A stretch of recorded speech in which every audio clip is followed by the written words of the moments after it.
So you know some scales, and your fingers are behaving relatively well at least, and maybe even know your pentatonic scales in depth and some modes as well. If not, I have lessons on all of that. Hint, hint.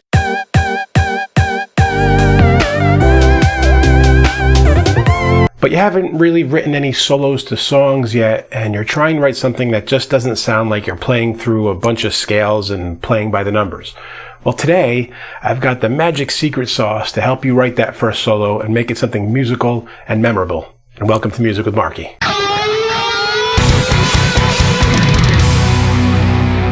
What I'm talking about today is specifically for writing solos to songs that have vocals on them. So if you're playing kind of in a band setting and there's a lead break, which was a lot more common like in the 80s, but I see it coming back now here and there. And hey, if you're a guitarist, you want to take that space to write a solo, right? But also, what I'm talking about here will apply to instrumental songs. I'm going to talk more about that at the end. So let's say you've got that song, you've written it with your band, and you've carved out a section to play the solo, whether it be kind of a bridge, a change of chords, or maybe you're playing over just the first half of a chorus or something like that. No matter what the background music is, the secret sauce trick here is to look at what your vocalist was doing, especially in a part like the chorus, and shamelessly rip it off. You stole my song! So I've got an example here of a single that I just released and how you would do this by copying the vocalist. So we're going to work with an example here of a single I just released on Spotify called I'll Come Out Alive. You should totally check it out on Spotify. It doesn't cost you anything, and it might not suck. For this song, I'm soloing over the third repeat of the chorus. It's the same chords that he sings over, and we've doubled the chorus, and I'm just playing the lead over the first half of it before he comes in and sings again. My formula for writing the solo here comes in 3 parts, and the first part is what I talked about, interpreting what he's been singing as a guitar part. Let me play you a piece of the song with the vocals on it so you can hear what it is that we'll be interpreting, and then we'll come back and talk about how to do it on guitar. I'm through with being afraid.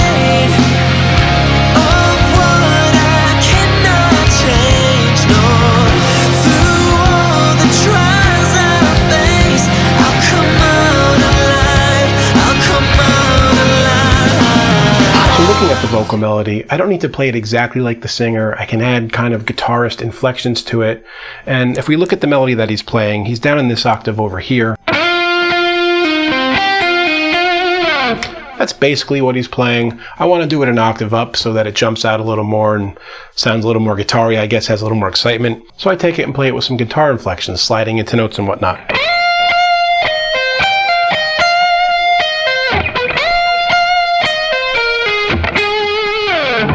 That kind of thing where I add a bit more of a guitarist's feel. So that's step 1 of the solo construction, is just, like I said, shamelessly ripping off the vocalist, so it's something that people can latch onto when they hear it. So you can see that's basically in F pentatonic minor.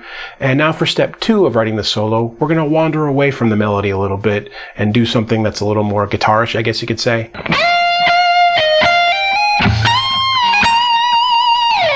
You know, something with a bend there, something with expression, going out of the scale higher than he was going to add some excitement to it. And now for the final bit, I'm going to do something maybe a tad advanced. It doesn't have to be in your solo, but I want to end the solo with a climax. I want it to have built to something and do something a little flashy here. So in this instance, I'm going to do a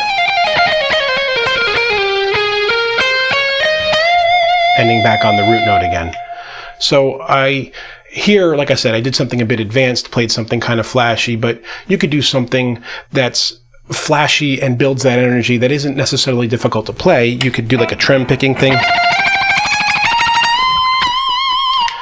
Anything to build to a climax there and give the solo a solid ending. So with all that said, let's take a look at the little piece of music all put together with me playing over it.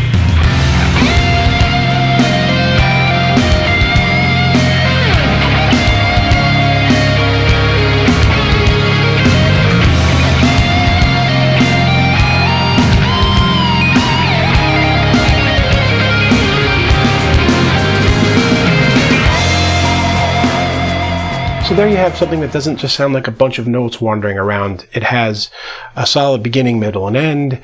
It borrows from the melody so someone can hum it. It builds excitement so you have kind of a climax and a real ending to the solo.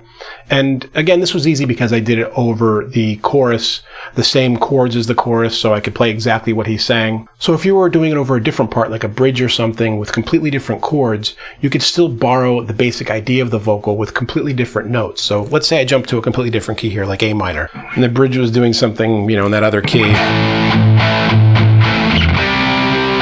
I could be just playing some A pentatonic minor.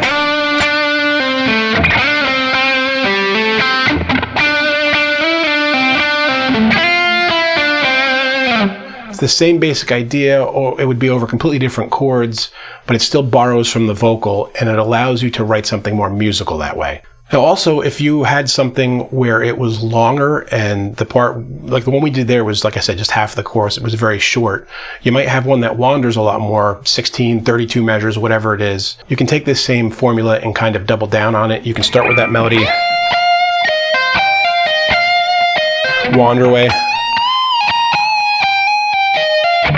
Not do the climax part yet, but come back to the melody.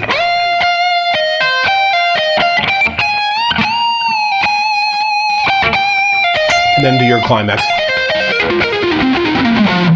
whatever it is. So it'd be like melody, wander, melody again, wander a bit, and then climax if you had a really long part. And the last thing, as I promised at the beginning, is how would you apply this to a big, long instrumental song? Well, it's a little more difficult now because you have no vocalist to borrow from, and you're writing all the parts on guitar as vocals, and that's the key part, as vocals. Your guitar is the voice. So I've got a lesson that I did on how to hum or sing a guitar part first. I'll link it here. You might want to check that out. And basically what you want to do is kind of write your guitar part with your mouth as a vocal first. Write a couple melodies. If you've got a structure of a song that's like verse or A part, B part, A part, B part, then a bridge, and then back to the B part, think of it like a vocal song and write your parts that way. Hum the melody for the verse, hum the melody for the chorus, and then borrow that if you have what you'd call a solo part in the middle of an instrumental song, and then come back to it.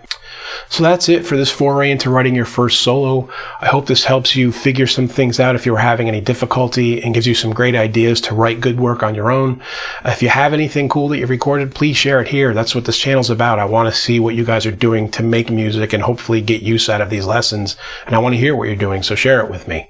And if you have any other questions or comments or anything you want to see me cover, please leave that below. I always get back to everyone. Until next time, keep making great music. Hey friends, don't forget to subscribe and turn on notifications. It makes the whole world better.